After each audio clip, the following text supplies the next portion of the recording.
بے فکر ہو جاؤ، اللہ پاک مخلص دلوں کے ساتھ کبھی ناانصافی نہیں کرتے۔ انسان کو اچھی سوچ پہ وہ انعام ملتا ہے جو اسے اچھے اعمال پہ بھی نہیں ملتا، کیونکہ سوچ میں دکھاوا نہیں ہوتا۔ جب کوئی محبت کرنے والا انسان تم پر غصہ کرنا چھوڑ دے تو سمجھ جاؤ تم اس کی نظر میں اپنی اہمیت کھو چکے ہو۔ ایسے شخص کے ساتھ غداری کتنی بری ہے جس نے خود کو تمہارے سپرد کر دیا ہو۔ کہ جب کوئی عورت آپ کے سامنے رو پڑے تو تمہاری مردانگی کا تقاضا یہ ہے کہ تم اس بات کو وہیں ختم کر دو۔ ہر عبادت کا پتہ نہیں ہوتا کہ وہ قبول ہے کہ نہیں، مگر درود شریف ایسی عبادت ہے جو ادا ہوتے ہی قبول ہو جاتی ہے۔ دنیا میں دو کام بہت مشکل ہیں، ایک اس کے ساتھ رہنا جس سے محبت نہ ہو، دوسرا اس کے بغیر رہنا جس سے محبت ہو۔ سب کچھ اللہ پہ چھوڑ دو، کیونکہ اللہ کا فیصلہ ہی حق کا فیصلہ ہوتا ہے۔ کوئی تمہارا دل دکھائے تو ناراض مت ہونا، کیونکہ قدرت کا قانون جس درخت کا پھل زیادہ میٹھا ہوتا ہے لوگ پتھر بھی اسی کو مارتے ہیں۔ لوگوں کے اخلاق کے مطابق ان سے میل جول رکھو اور اعمال میں ان سے علیحدہ رہو۔ جس گھر کی خواتین میں سے کسی کا نام فاطمہ ہو اس گھر میں فقیر و مفلسی داخل نہیں ہوتی۔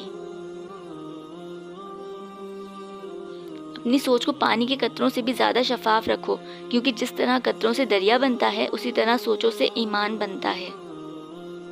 ہزاروں لوگوں میں اس ایک کو عزیز رکھو جو تمہاری غیر موجودگی میں بھی تمہاری عزت پر کوئی داغ نہ برداشت کرے۔ مشکل ترین کام بہترین لوگوں کے حصے میں آتا ہے، کیونکہ وہ اسے حل کرنے کی صلاحیت رکھتے ہیں۔ مسکراہٹ روح کے دروازے کھول دیتی ہے، خاموشی غصے کا بہترین علاج ہے، شرم کی کشش حسن سے زیادہ ہے، نامکمل علم فساد پیدا کرتا ہے۔ اپنے دن کا آغاز صدقے دینے سے شروع کرو، اس دن تمہاری کوئی دعا رد نہیں کی جائے گی۔ دوست چاہے جتنا بھی برا بن جائے اس سے کبھی دوستی ختم مت کرنا، کیونکہ پانی چاہے جتنا بھی گندا ہو آگ بجھانے کے کام آتا ہے۔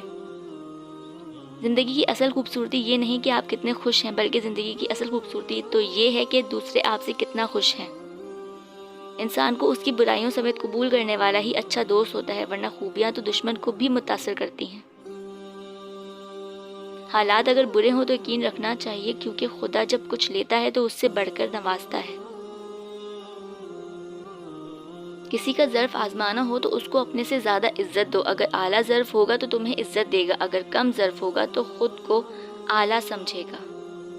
اپنی خوشی کے لیے کسی دوسرے کی خوشی خاک میں مت ملاؤ، تمہاری وہ خوشی بیکار ہے جس کے پیچھے کسی کے آنسو ہوں۔ ہمیشہ ایسے شخص کو چنا کرو جو آپ کو عزت دے، کیونکہ عزت محبت سے کہیں زیادہ خاص ہوتی ہے۔ دکھ میں کبھی بھی پچھتاوے کے آنسو نہ بہاؤ، کیونکہ تم وہ خوش نصیب ہو جس کو اللہ نے آزمائش کے قابل سمجھا ہے۔